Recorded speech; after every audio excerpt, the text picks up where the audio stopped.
السلام علیکم ورحمۃ اللہ وبرکاتہ۔ بسم اللہ الرحمن الرحیم، نحمده ونصلی علی رسولہ الکریم، اما بعد۔ عن عائشة رضی اللہ عنہا كانت تقول ان رسول اللہ صلی اللہ علیہ وسلم كان بین یدیہ رکوة او علبة فیہا ماء یشک عمر فجعل يدخل يديه في الماء فيمسح بهما وجهه ويقول لا إله إلا الله إن للموت سكرات، لا إله إلا الله إن للموت سكرات، ثم نصب يديه فجعل يقول في الرفيق الأعلى حتى قبض ومالت يده۔ قابل احترام بزرگ و دوستو، کتاب الرقاق میں حضرت امام بخاری رحمۃ اللہ علیہ ایک عنوان قائم کر رہے ہیں کہ باب سکرات الموت، موت کی سختی کا بیان، موت کی شدت کا بیان ہے، اور اس میں نبی پاک صلی اللہ علیہ وسلم کے دنیا سے رخصت ہونے کا مختصر سا تذکرہ فرما رہے ہیں۔ اللہ کے رسول صلی اللہ علیہ وسلم جب دنیا میں نہیں رہے تو ہم کیوں رہے؟ یعنی آدمی یہ سوچے کہ کائنات جس کے لیے بنی ہے وہ اس دنیا سے رخصت ہو گئے ہیں تو ہمیں بھی اس دنیا سے جانا ہے۔ اگر دنیا میں رہنا بہتر ہوتا تو اللہ کے رسول صلی اللہ علیہ وسلم یہاں رہتے، لیکن اللہ تعالیٰ نے آپ کے لیے اس سے اچھی جگہ آخرت بنائی ہے۔ وَلَلْآخِرَةُ خَيْرٌ لَكَ مِنَ الْأُولَى۔ تو یہ ایک پیغام ہے ہم سب کے لیے کہ آدمی سوچے کہ دنیا ہمارے لیے نہیں بنی ہے، یہاں رہنا ہمارے لیے نہیں ہے، ہمیں وہاں رہنا ہے جہاں اللہ کے رسول صلی اللہ علیہ وسلم تشریف لے گئے۔ امام شافعی رحمۃ اللہ علیہ فرماتے ہیں کہ جنت حضور اکرم صلی اللہ علیہ وسلم وہاں پر ہیں، اس لیے جنت بڑی مزیدار ہے۔ جنت کا شوق اس لیے ہے کہ وہاں پر آپ علیہ الصلوۃ والسلام ہیں۔ تو حضرت امام بخاری رحمۃ اللہ علیہ اس حدیث میں اور مختلف حدیثوں میں اللہ کے رسول صلی اللہ علیہ وسلم کے وصال مبارک کا، یعنی دنیا سے رخصت ہونے کا تذکرہ فرما رہے ہیں تاکہ ہمارے اندر بھی ایک فکر اور شوق ہو کہ ہم بھی آخرت کی طرف ہم اپنے سفر کی تیاری کریں۔ من احب لقاء اللہ احب اللہ لقاءہ، جو اللہ سے ملنے کی محبت رکھتا ہے اللہ بھی اس سے ملنے کی محبت رکھتے ہیں۔ حضور اکرم صلی اللہ علیہ وسلم آپ کو یہ اختیار دیا گیا کہ آپ اگر دنیا میں رہنا چاہتے ہیں تو آپ یہاں رہیں، اور آپ کو دنیا سے رخصت ہونے سے پہلے ہی آپ کا مقام جنت میں جو ہے وہ بتایا گیا۔ اللہ کے رسول صلی اللہ علیہ وسلم نے اللہ سے ملنے کو پسند فرمایا اور آپ نے اپنا مقام دیکھ لیا۔ ایک حدیث ہے نبی پاک صلی اللہ علیہ وسلم کی کہ جو شخص روزانہ 1000 مرتبہ درود شریف پڑھتا ہے، موت سے پہلے اللہ تعالیٰ اس کو اس کا جنت میں مقام بتا دیتے ہیں۔ آسان ترتیب اگر سوچیں، ہر نماز کے بعد 200 مرتبہ اگر پڑھیں، اللہ تعالیٰ توفیق دے۔ تو حضور اکرم صلی اللہ علیہ وسلم کی وفات مبارکہ کا، آپ کے وصال کا تذکرہ یہاں پر اسی لیے ہو رہا ہے کہ آپ کے جو آخری ایام ہیں اس میں آپ کو اشارات ملنے شروع ہو گئے تھے کہ آپ اللہ سے ملنے کا وقت قریب ہو رہا ہے آپ کو۔ جیسے ایک مرتبہ سورہ نصر اذا جاء نصر اللہ والفتح نازل ہوئی تو سب خوش ہونے لگے، کیونکہ اس میں خوشخبری ہے، بشارت ہے۔ وَرَأَيْتَ النَّاسَ يَدْخُلُونَ فِي دِينِ اللَّهِ أَفْوَاجًا، آپ دیکھیں گے کہ لوگوں کو اسلام میں جماعت در جماعت داخل ہو رہی ہے۔ صحابہ کو بڑی خوشی ہوئی، لیکن حضرت ابو بکر رضی اللہ تعالیٰ عنہ رونے لگے۔ تو صحابہ نے پوچھا آپ رو کیوں رہے ہیں؟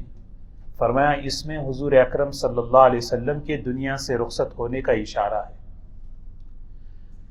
آپ کی وفات جو ہے ربیع الاول میں ہوئی، لیکن رمضان المبارک سے اس کے اشارات شروع ہو گئے تھے۔ جبرائیل علیہ الصلاۃ والسلام آپ کے پاس کثرت سے آنے لگے۔ رمضان المبارک میں دو بڑے اشارے ہیں۔ اللہ کے رسول صلی اللہ علیہ وسلم ہر رمضان میں حضرت جبرائیل علیہ السلام کے ساتھ ایک قرآن پاک کا دور فرماتے تھے۔ جس سال آپ دنیا سے تشریف لے گئے وہ آخری جو رمضان تھا اس میں آپ نے 2 مرتبہ دور فرمایا۔ اس میں اشارہ تھا کہ یہ آپ کا یہ آخری رمضان ہے۔ دوسرا، ہر سال آپ علیہ السلام 10 دن کا اعتکاف فرماتے تھے، لیکن جو آپ کا آخری رمضان تھا اس میں آپ نے 2 عشروں کا اعتکاف فرمایا۔ یہ اشارات ہیں۔ اللہ تعالیٰ کی طرف سے اللہ کے نیک بندوں کو اشارات ملنے شروع ہو جاتے ہیں، اور اللہ کے رسول صلی اللہ علیہ وسلم کا مقام رمضان کے بعد شوال ذی قعدہ جب حج کا سیزن آیا، حج میں آپ تشریف لے گئے، وہاں آپ نے بھی اشارات فرمائے، بعض مرتبہ کھل کر آپ نے بتایا۔ عرفات کے میدان میں سورہ مائدہ کی آیت نازل ہوئی، الیوم اکملت لکم دینکم واتممت علیکم نعمتی ورضیت لکم الاسلام دینا، کہ دین مکمل ہو گیا ہے۔ اب دین مکمل ہو گیا تو جس کام کے لیے آپ تشریف لائے تھے وہ کام مکمل ہو گیا۔ تو بعض سمجھدار صحابہ اس آیت کو سن کر جہاں خوشی منا رہے تھے رونے بھی لگے کہ اب آپ کے دنیا سے رخصت ہونے کا وقت قریب آ رہا ہے۔ اور بار بار حج کے موقع پر حضور صلی اللہ علیہ وسلم ایک جملہ کہہ رہے تھے، خذوا عنی مناسککم، لوگوں مجھ سے حج سیکھ لو، اگلے سال شاید تم مجھے نہ پاؤ، حج کے مسائل، حج کے مناسک مجھ سے سیکھ لو۔ تو یہ اشارات ہیں۔ حج سے فارغ ہو کر حضور اکرم صلی اللہ علیہ وسلم مدینہ منورہ تشریف لائے، اور ایک مرتبہ آپ جو ہے احد کے میدان احد میں تشریف لے گئے۔ وہاں 70 صحابہ شہید ہوئے تھے 8 سال پہلے۔ احد کا واقعہ اور رحلت کا جو سال تھا 8 سال کا وقفہ ہے۔ تو اللہ کے رسول صلی اللہ علیہ وسلم شہدائے احد کے لیے بہت دعائیں فرمائیں، اور واپسی جب ہوئی تو سیدھے مسجد نبوی تشریف لائے، اور آپ نے صحابہ کو جمع کر کے مختصر سا خطبہ آپ نے ارشاد فرمایا، جو ہم نے گزشتہ کچھ دنوں پہلے بھی یہ حدیث ہم نے پڑھی۔ اس میں آپ نے خطبہ فرمایا، منبر پر کھڑے ہو کر فرمایا، لوگوں میں حوض کوثر دیکھ رہا ہوں۔ اللہ تعالیٰ نے یہ معجزہ آپ کو عطا فرمایا، اور پھر فرمایا کہ میں دنیا سے جانے والا ہوں۔ یہ آپ نے سب سے پہلے کھل کر آپ نے اس موقع پر فرمایا، میرے دنیا سے جانے کا وقت قریب آ گیا ہے۔ وَإِنِّي فَرَطَكُمْ عَلَيْ، میں تمہارے لیے آخرت میں جا کر تمہارے لیے سہولت کا انتظام کروں گا۔ میں نے یہ بات پہلے بھی عرض کی تھی، فرط اس بچے کو کہتے ہیں، چھوٹا سا بچہ جب مر جاتا ہے وہ اپنے ماں باپ کے لیے مغفرت کا ذریعہ بنتا ہے، آخرت میں نجات کا ذریعہ بنتا ہے۔ تو حضور اکرم صلی اللہ علیہ وسلم فرما رہے کہ میں تم سب کے لیے، اس امت کے لیے، اس امت کے گنہگاروں کے لیے آخرت میں جا کر پہلے سے انتظام کروں گا کہ میری امت آنے والی ہے۔ امام نووی رحمۃ اللہ علیہ فرماتے ہیں یہ حدیث بہت ہی امید والی حدیث ہے کہ ہمارے لیے ہمارے نبی ہمارا انتظار فرما رہے ہیں، وہاں ہمارے لیے سہولتوں کا انتظام کر رہے ہیں۔ بس اللہ تعالی ہمیں اس راستے پر چلنے کی توفیق دے جو راستہ ہمیں نبی سے ملا لے۔ پھر آپ نے فرمایا، دیکھو مجھے تم پر شرک کا کوئی اندیشہ نہیں ہے، مجھے صرف اس بات کا اندیشہ ہے کہ تم دنیا کے معاملے میں ایک دوسرے سے مقابلہ کرو گے، اور ایک دوسرے سے مقابلہ کر کے جو ہے تم اپنے آپ کو ہلاک کر لو گے۔ یہ بات آپ کہہ کر آپ جو ہے منبر سے اتر گئے۔ ایک مرتبہ جبرائیل علیہ السلام تشریف لائے، فرمایا کہ جیسے آپ احد تشریف لے گئے تھے، اللہ تعالیٰ کی طرف سے آپ کو یہ حکم ہے کہ آپ جنت البقیع بھی تشریف لے جائیں۔ اللہ کے رسول صلی اللہ علیہ وسلم اپنے غلام ابو محیبہ رضی اللہ تعالی عنہ کے ساتھ جنت البقیع تشریف لے گئے۔ وہاں جا کر خوب سے خوب ان کے لیے جو ہے مغفرت کی دعائیں فرمائیں۔ دیکھیے ایک طرف زندوں کے لیے بھی دعائیں ہو رہی ہیں اور مردوں کو بھی، دونوں کے لیے آپ گویا ایک پیغام دے رہے ہیں کہ میرے دنیا سے جانے کا وقت قریب آ گیا ہے۔ پھر جب آپ قبرستان سے واپس تشریف لا رہے تھے، اس موقع پر آپ کا سر کا درد شروع ہوا۔ یہ ہے اصل مرض الوفات، یعنی جس بیماری میں آپ دنیا سے تشریف لے گئے اس کو کہتے ہیں مرض وفات۔ دو چیزیں ہوتی ہیں، ایک مرض وفات، ایک سکرات، دونوں الگ الگ ہیں۔ علماء نے لکھا ہے کہ کل 13 دن حضور صلی اللہ علیہ وسلم بڑے سخت بیمار تھے۔ جب آپ تشریف لائے تو آپ کے سر میں درد شروع ہو گیا، تو حضرت عائشہ رضی اللہ تعالی عنہ کے حجرے میں جب داخل ہوئے تو حضرت عائشہ رضی اللہ تعالی عنہ کے سر میں بھی درد ہو رہا تھا۔ تو حضرت عائشہ رضی اللہ عنہ نے فرمایا وا رأسا وا رأسا، میرے سر میں بہت درد ہو رہا ہے، میرے سر میں تکلیف ہو رہی ہے۔ تو حضور اکرم صلی اللہ علیہ وسلم نے فرمایا لا انا وا رأسا، نہیں مجھے تم سے زیادہ درد ہو رہا ہے، مجھے تم سے زیادہ۔ دیکھیے نا سبحان اللہ، محبت میں برابر، درد میں برابر، ہر چیز میں شریک میاں بیوی، کیسی پاکیزہ معاشرت، کیسا بہترین پیارا سا جواب حضور اکرم صلی اللہ علیہ وسلم اپنی بیوی حضرت عائشہ رضی اللہ تعالیٰ عنہ کو دے رہے کہ جیسے تمہیں درد ہو رہا ہے مجھے بھی ہو رہا ہے، درد میں شریک ہیں ہم لوگ، بلکہ مجھے تھوڑا زیادہ ہی ہو رہا ہے۔ اور یہ حدیث میں ہے کہ حضور اکرم صلی اللہ علیہ وسلم کو بخار ہو کہ درد ہو، عام لوگوں کے مقابلے میں دگنی ہوتی تھی، درد بھی دگنا ہوتا تھا، بخار بھی دگنا ہوتا تھا، کیونکہ اجر جو ہے ان کے لیے ڈبل ہے۔ تو اللہ کے رسول صلی اللہ علیہ وسلم کو جب سر میں درد شروع ہونے لگا تو آپ کی اندر کی ایک منشا تھی کہ آپ اپنا وقت جو ہے حضرت عائشہ رضی اللہ تعالی عنہا کے حجرے میں گزاریں۔ تو آپ پوچھا کرتے تھے امہات المومنین سے آج کس کی باری ہے؟ دیکھیے سبحان اللہ، اللہ کے رسول صلی اللہ علیہ وسلم پر باری ترتیب کے ساتھ جانا کوئی اللہ کی طرف سے واجب نہیں تھا، یا آپ پر سے اللہ نے یہ چیز ہٹا دی تھی، لیکن امت کو ایک تعلیم دینے کے لیے کہ بیویوں میں برابری ہو، انصاف ہو، حقوق کی ادائیگی ہو، آپ نے ایک عمل پیش کیا۔ تو ازواج مطہرات امہات المومنین سمجھ گئی کہ آپ کی منشا یہ ہے کہ حضرت عائشہ رضی اللہ عنہا کے حجرے میں آپ وقت گزارنا چاہتے ہیں۔ تو سب نے مشورہ کر کے آپ کی خدمت میں عرض کرنے لگی یا رسول اللہ صلی اللہ علیہ وسلم، ہماری منشا ہے کہ آپ حضرت عائشہ رضی اللہ عنہا کے حجرے میں رہیں۔ ایک روایت میں، ایک دوسری روایت میں یہ بھی آتا ہے کہ حضور اکرم صلی اللہ علیہ وسلم نے خود اجازت مانگی۔ آپ کا مقام، آپ کا مرتبہ دیکھیں سبحان اللہ، آپ اپنی ازواج مطہرات سے اجازت لے رہے ہیں کہ تم مجھے اجازت دے دو، ان دنوں میں میں اس کمرے میں، اس حجرے میں وہ اپنا وقت گزار دوں۔ یہ قلبی محبت تھی اللہ کے رسول صلی اللہ علیہ وسلم کی حضرت عائشہ رضی اللہ تعالی عنہا سے، سب نے اجازت دے دی۔ تو اللہ کے رسول صلی اللہ علیہ وسلم، آپ کی بیماری بڑھتی گئی، یہاں تک کہ آپ اپنی نمازیں حجرے میں ادا کرنے لگی۔ مسجد نبوی میں حضرت ابو بکر رضی اللہ تعالی عنہ امامت شروع فرما دی۔ ایک مرتبہ کا واقعہ ہے کہ اللہ کے رسول صلی اللہ علیہ وسلم چارپائی پر لیٹے ہوئے ہیں، فضل ابن عباس رضی اللہ تعالی عنہ، جو حضرت عباس رضی اللہ تعالی عنہ کے بیٹے تھے، حضور صلی اللہ علیہ وسلم کے چچا حضرت عباس، اللہ تعالیٰ نے بڑی خوبیاں انہیں عطا فرمائی تھی۔ آخری دنوں میں صحابہ میں سب سے زیادہ خدمت حضور صلی اللہ علیہ وسلم کی حضرت عباس رضی اللہ عنہ نے فرمائی، چچا بھی تھے۔ اور ایک عجیب بات ان کی علماء نے لکھی ہے، ان کی آواز میں اللہ نے اتنی طاقت رکھی تھی، 6 سے 7 میل تک ان کی آواز پہنچتی تھی۔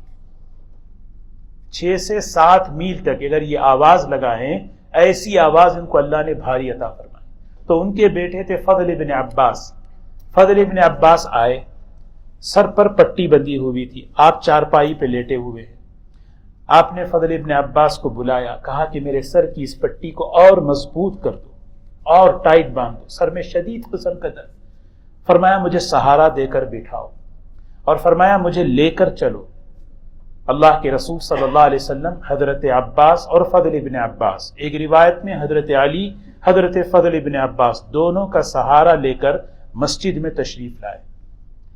حضرت عائشہ رضی اللہ تعالیٰ عنہ فرماتی ہے اتنی کمزوری تھی 2 آدمیوں کا سہارا ہونے کے باوجود آپ کے قدم مبارک، پیر زمین پر ٹک نہیں پا رہے تھے، پیر ذہنہ گھسٹتے ہوئے جا رہے ہیں۔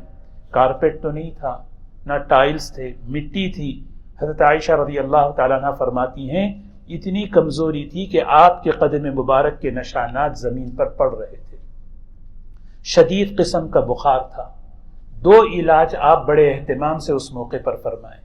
ایک علاج تھا جو ہم سب کے لیے ایک تعلیم ہے، ایک عمل ہے، ایک نمونہ ہے۔ ایک یہ ہے کہ آپ معوذتین قل اعوذ برب الفلق قل اعوذ برب الناس، یہ اہتمام سے پڑھ کر آپ اپنے جسم پر دم کرتے تھے، پڑھتے تھے، آپ اس کو پھونک مارتے تھے اپنے ہاتھوں پر اور پورے بدن پر آپ پھیرتے تھے، قل اعوذ برب الفلق قل اعوذ برب الناس۔ کمزوری بڑھتی گئی تو آپ سے پڑھا نہیں جا رہا تھا، تو حضرت عائشہ رضی اللہ تعالی عنہا پڑھتی تھیں اور آپ کے ہاتھ پر اس کو پھونک مارتی تھی۔ اللہ کے رسول صلی اللہ علیہ وسلم اپنے جسم مبارک پر اس کو کیا کرتے؟ پھیر لیتے تھے۔ فرماتی تھی میرے ہاتھوں سے زیادہ برکت تو اللہ کے رسول صلی اللہ علیہ وسلم کے ہاتھ ہیں۔ دوسرا علاج اس موقع پر جو اللہ کے رسول صلی اللہ علیہ وسلم نے فرمایا، وہ صحابہ سے کہا کہ دیکھو 7 کنویں ہیں، 7 چشمے ہیں، وہاں سے پانی لے کر آؤ۔ 7 مشکیزیں منگائے، ایک ایک مشکیزہ الگ الگ کنویں کا، 7 مشکیزیں 7 کنویں کے، اور فرمایا کہ دیکھو وہ مشکیزیں جو ہے نا کھلے ہوئے نہ ہوں، پانی لینے کے بعد تازہ پانی ہو، اس کو باندھ دیا جائے، کوئی مٹی دھول اس میں نہ پڑے، لے کر آؤ۔ اور لے کر فرمایا کہ اس کو میرے اوپر ڈالو۔ جب لے کر آئے 7 مشکیزیں، 7 کنووں سے، 7 چشمے سے، ام المومنین حضرت حفصہ رضی اللہ تعالی عنہا کے حجرے میں ٹب تھا، جسے بات ٹب ہوتا ہے، اللہ کے رسول صلی اللہ علیہ وسلم کو اس میں بٹھایا گیا اور صحابہ نے آپ پر جو ہے نا وہ 7 پانی کے جو مشکیزیں تھے وہ آپ پر جو ہے ڈالے۔ علامہ ابن حجر رحمۃ اللہ علیہ بڑے محدث ہیں، بخاری شریف کی شرح انہوں نے لکھی ہے، بڑی عجیب بات یہاں پر لکھتے ہیں، اگر کسی کو سحر ہو یا جادو ہو یا ایسی کوئی بیماری ہو تو 7 کنووں کا 7 چشموں کا پانی لے کر اس کو اپنے بدن پر بہا لے، اللہ اس کی برکت سے اسے شفا عطا فرماتے۔ یہ آپ کا یہ عمل تھا اور آپ نے یہ امت کو عمل پیش کیا۔ اور خیبر کے موقع پر آپ کو جو ہے نا یہودیوں نے کھانے میں زہر ملا کے دیا تھا، اس کی تکلیف دیکھیں نا، جب آدمی میں کمزوری شروع ہوتی ہے تو اندر کی چیزیں اٹھتی، جب تک طاقت ہمت ہوتی ہے تو اندر کی چیزیں دبی رہتی ہیں۔ تو اللہ کے رسول صلی اللہ علیہ وسلم کی جب بیماری کی شدت بڑھنے لگی تو پھر ہوا کیا، وہ جو زہر خیبر کے موقع پر دیا تھا یہودیوں نے کھانے میں ملا کر، اس کا اثر پھر شروع ہونے لگا، تو آپ کو تکلیف بڑھنے لگی۔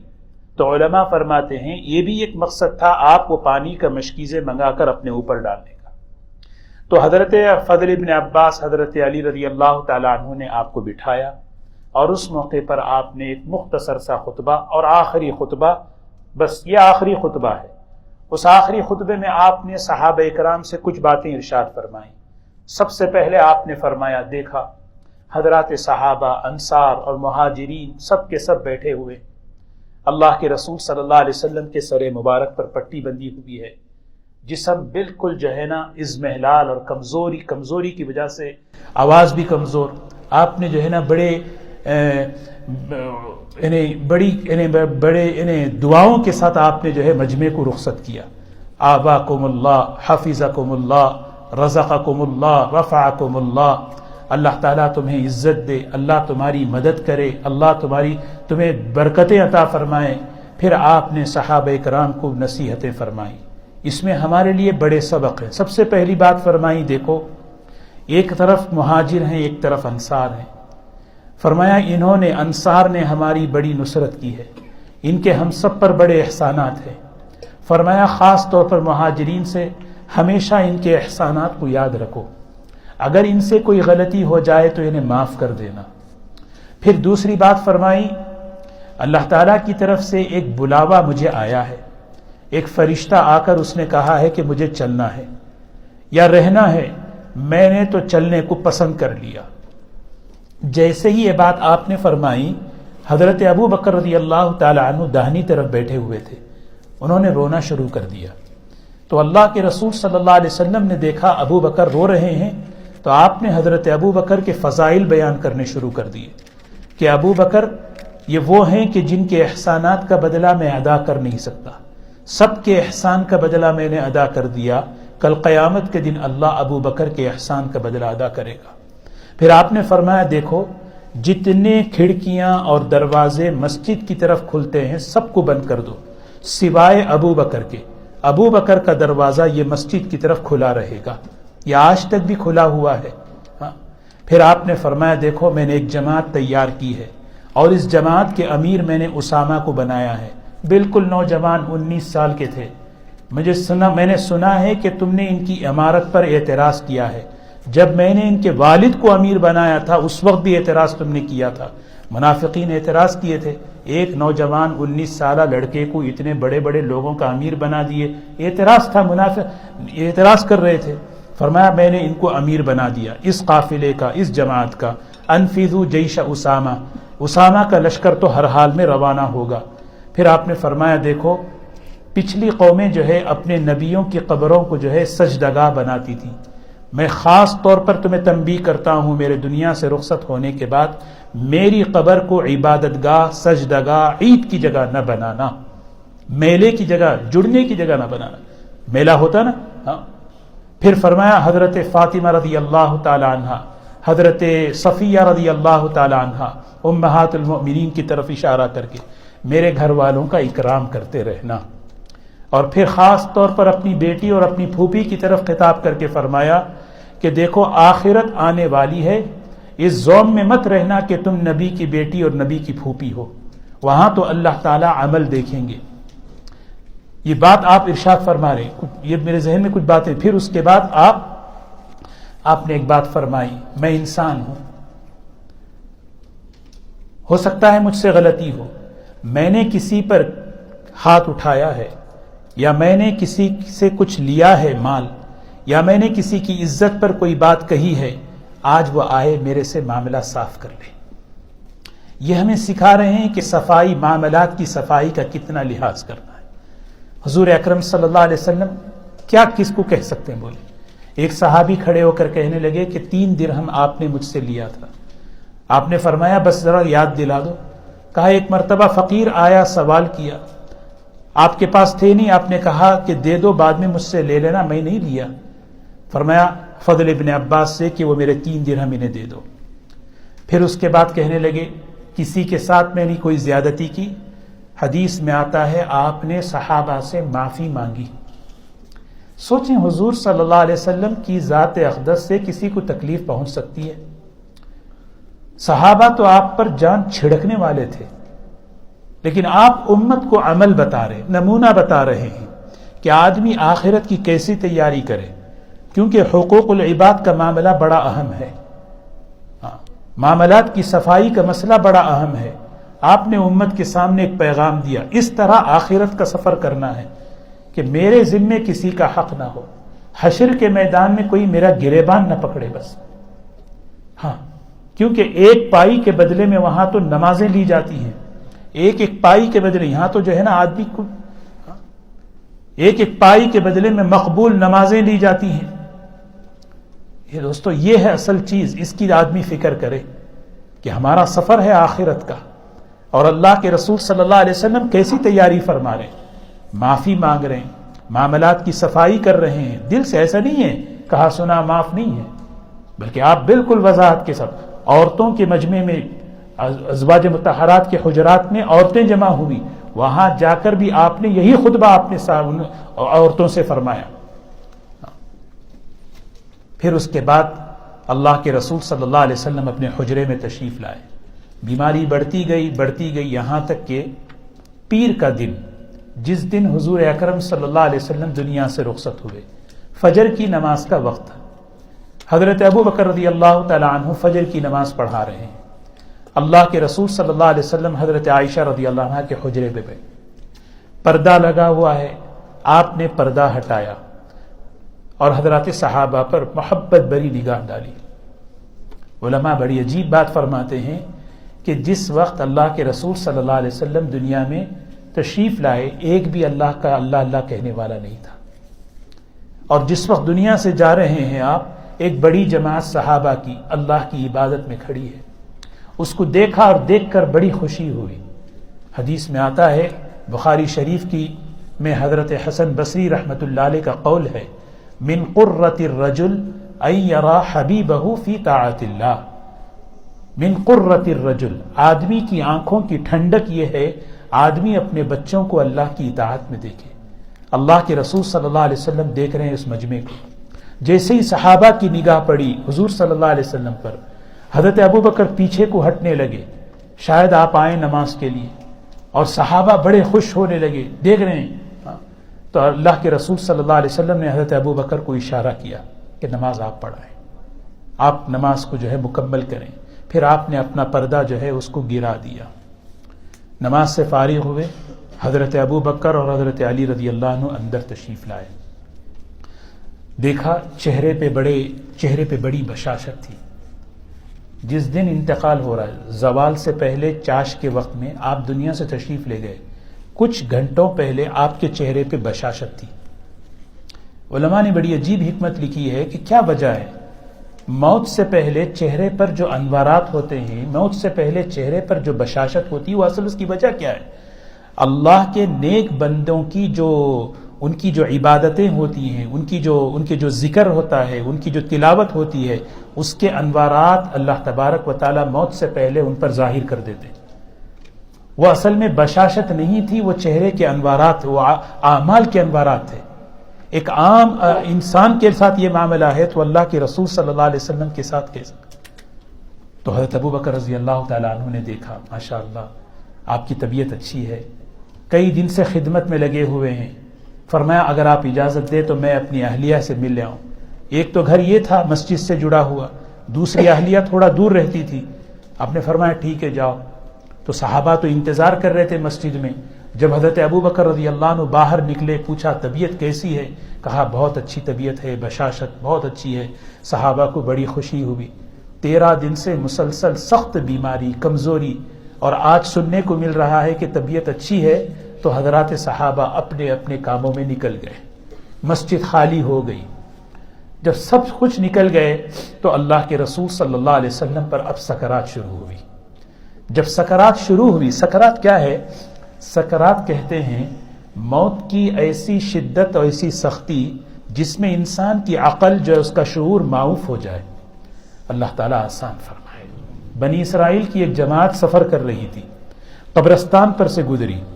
انہوں نے جو ہے سوچا کہ ہم ایک کام کریں، اللہ تعالیٰ سے دعا کریں۔ 2 رکعت نماز پڑھ کے انہوں نے اللہ سے دعا کی، یا اللہ یہ قبرستان ہے یا مردے سوئے ہوئے ہیں، اپنے حکم سے کسی کو ایک کو زندہ کر دے۔ ہم یہ جاننا چاہتے ہیں کہ موت کی سختی کیسے ہوتی ہے اور ہمیں پتہ چلے۔ اللہ تعالیٰ نے ایک مردے کو زندہ کیا۔ حدیث میں آتا ہے وہ مردہ کھڑا ہو کر کہتا ہے 1 صدی ہو گئی میرے انتقال کو، لیکن موت کے وقت کی جو کڑواہٹ ہے وہ ابھی بھی میرے زبان میں محسوس ہو رہی ہے۔ اسی لیے امام بخاری فرماتے نا الا ان سکرات الموت، شدت موت کی شدت، موت کی سختی۔ حضرت عبد الرحمن، حضرت عائشہ رضی اللہ عنہا کے بھائی وہ آئے، ان کے ہاتھ میں تازہ تازہ مسواک تھی۔ حضور اکرم صلی اللہ علیہ وسلم سے بات نہیں نکل رہی تھی، بہت آہستہ سے۔ آپ نے دیکھا عبد الرحمن ان کے ہاتھ میں مسواک بڑی تازہ، تو اشارہ کر رہے تھے۔ تو حضرت عائشہ رضی اللہ عنہ نے پوچھا کہ مسواک چاہیے؟ آپ نے فرمایا جی۔ تو مسواک لی۔ آپ مسواک کریں گے؟ جی۔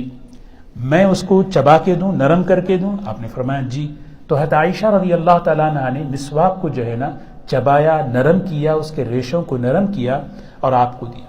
حدیث میں آتا ہے اللہ کے رسول صلی اللہ علیہ وسلم نے مسواک، حضرت عائشہ خود فرماتی ہیں ایسا بہترین طریقے سے آپ نے مسواک کیا میں نے کبھی زندگی میں نہیں دیکھا تھا۔ آپ مسواک کیسے کرتے تھے؟ لمبائی کے اعتبار سے بھی، چوڑائی، ایسے بھی مسواک کرتے تھے، ایسے بھی مسواک کرتے تھے، اور زبان کو بھی آپ نے مسواک کی۔ یہ آپ کی آخری عملی سنت ہے، یہ آپ کی آخری عملی سنت ہے۔ ملا علی قاری رحمۃ اللہ علیہ فرماتے ہیں جو آدمی اس سنت کا اہتمام کرتا ہے اللہ موت کے وقت اس کو جو ہے کلمے کی توفیق دیتے ہیں۔ اس کے برخلاف نشے کی چیزیں اللہ حفاظت فرمائیں، اس کی سب سے بڑی خطرناک نحوست یہ ہے کہ موت کے وقت کلمے سے محرومی ہے۔ حضرت شیخ الحدیث مولانا زکریا صاحب رحمۃ اللہ علیہ نے فضائل میں لکھا ہے۔ تو اللہ کے رسول صلی اللہ علیہ وسلم نے پہلے کیا کیا؟ مسواک کیا۔ مسواک کرنے کے بعد مسواک دے دی، اور حضور اکرم صلی اللہ علیہ وسلم پر سکرات جب شروع ہوئی، حضرت عائشہ رضی اللہ عنہ فرماتی ہیں میں نے حضور اکرم صلی اللہ علیہ وسلم کو اپنی گود میں لے لیا، آپ کا سر مبارک میرے گود میں تھا، اور اس موقع پر آپ نے کیا فرمایا وہی حدیث میں ہے، آپ کے پاس جو ہے نا پیالہ تھا، رکوتن لکڑی کا پیالہ، علبتن جسی اور یعنی ایسا پیالہ جس پر چمڑا لگا ہوا ہے، وہ پیالہ پانی کا ہے۔ آپ پر جب سکرات شروع ہوئی، آپ اپنے دست مبارک کو اس پیالے میں پانی میں ہاتھ ڈالتے اور اپنے چہرے پر ملتے تاکہ آپ کو راحت ملے۔ بار بار یہ کر رہے ہیں، بار بار۔ حضرت عائشہ رضی اللہ عنہ فرماتی، لیکن سکرات، میں پہلے سمجھتی تھی سکرات کوئی مصیبت کی چیز ہے۔ سکرات جو ہے نا، یہ عام طور پر یہ سمجھتے ہیں سکرات کو دیکھ کر کے بھئی کہ اس کا خاتمہ ٹھیک نہیں ہوا، نہیں، خاتمے کا سکرات سے کوئی تعلق نہیں ہے۔ بعض مرتبہ اللہ کے نیک بندوں پر سکرات آتی ہے، ان کے گناہوں کی معافی، ان کے رفع درجات کی بلندی کے لیے۔ ایک بڑی عجیب بات ہمارے اکابر نے لکھی ہے کہ حضور اکرم صلی اللہ علیہ وسلم پر سکرات کیوں آئی، کیا وجہ تھی؟ 2-3 وجوہات لکھے ہیں۔ ایک وجہ تو یہ ہے کہ امت میں کسی کو اگر سکرات آئے تو اس کی تسلی کے لیے۔ حضور صلی اللہ علیہ وسلم پر اللہ کی طرف سے بہت سی ایسی آزمائشیں آئی ہیں کہ امت میں کسی کو بھی یہ تکلیف آئے تو آپ کی آزمائش کو دیکھ کر تسلی کر لے۔ یعنی ہم تو یہ نہیں کہہ سکتے کہ ہمیں بھوک آئی ہے، ہمیں فاقہ آیا ہے۔ آپ کی سیرت ہمارے لیے ہمت ہے، آپ کی زندگی ہمارے لیے غذا ہے نا۔ کیا کس انسان کون سے پریشانیوں سے، مرحلوں سے انسان گزر سکتا ہے؟ اللہ تعالیٰ نے ہماری تسلی کے لیے اللہ کے رسول صلی اللہ علیہ وسلم کو ان تمام مرحلوں سے گزارا۔ کوئی یتیمی کی حالت میں پیدا ہو تو سوچ لے بھائی، بچپن میں کسی کی والدہ کا انتقال ہو گیا تو سوچ لے، تھوڑا سا سوچ لے، اللہ نہ کرے کسی کی بیٹیوں پر طلاق ہوا تو سوچ لے۔ حضور اکرم صلی اللہ علیہ وسلم کی یہ ذریعہ آزمائش ہیں۔ تو ایک دوسری عجیب بات علماء نے یہاں پر لکھی ہے کہ جو روح مقدس تھی وہ جسم مقدس میں جو ہے نا تقریباً 63 سال مقیم تھی۔ بڑے اکابرین کی بات ہے، روح مقدس جسم مقدس میں 63 سال مقیم تھی۔ اب جدائی کا حکم آ رہا ہے، اب نکلنا ہے، وہ روح نکلنا نہیں چاہ رہی، وہ نکل رہی ہے، حکم ہے اللہ کا۔ ایسی سواری، ایسی بہترین جگہ، ایک آدمی کو بہترین تخت پر بٹھاؤ، وہ چھوڑے گا؟ وہ روح جو ہے نا آپ کی جسم مبارک میں تھی کتنے سال؟ 63 سال تک۔ اس کے مزے تھے۔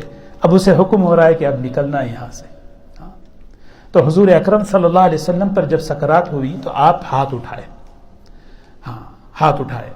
اس کے بعد آپ نے کیا فرمایا؟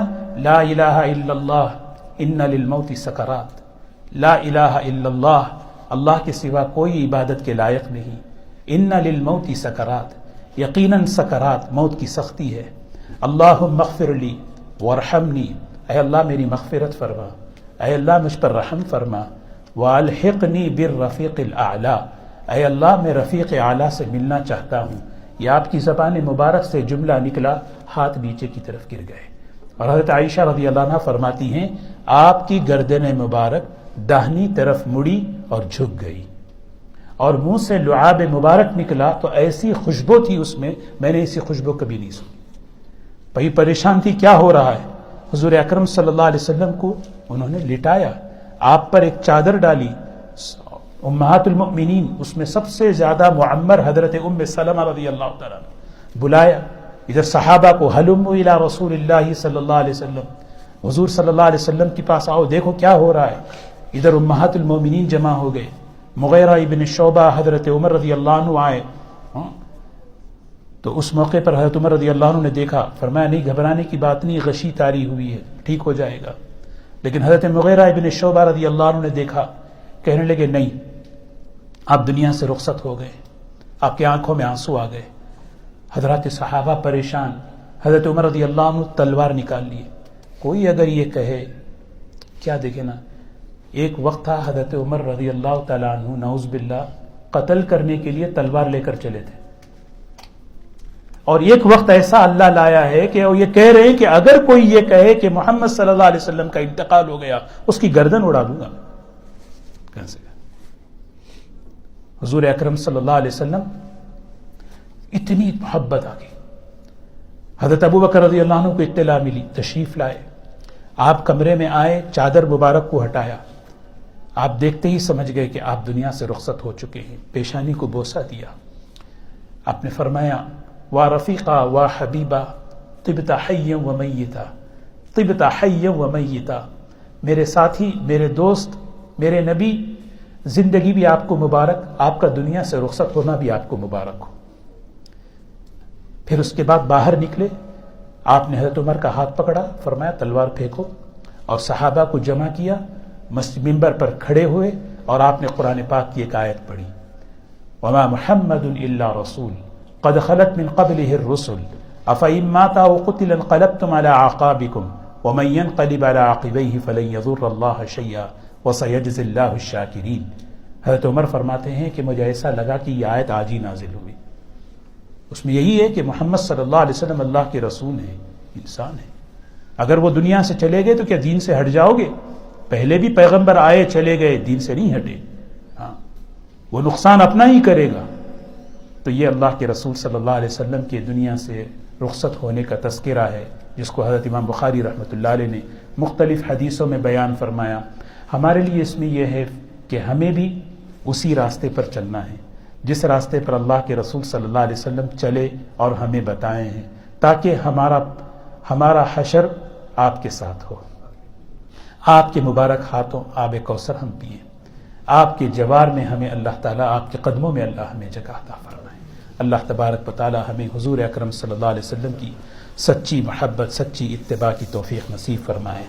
سبحان اللہ بحمدہ، سبحانک اللہم بحمدک، نشہد ان لا الہ الا انت، نستغفرک ونتوب الیک، نستغفرک ونتوب الیک۔ سبحان ربک رب العزة عما یصفون، وسلام علی المرسلین، والحمد للہ رب العالمین۔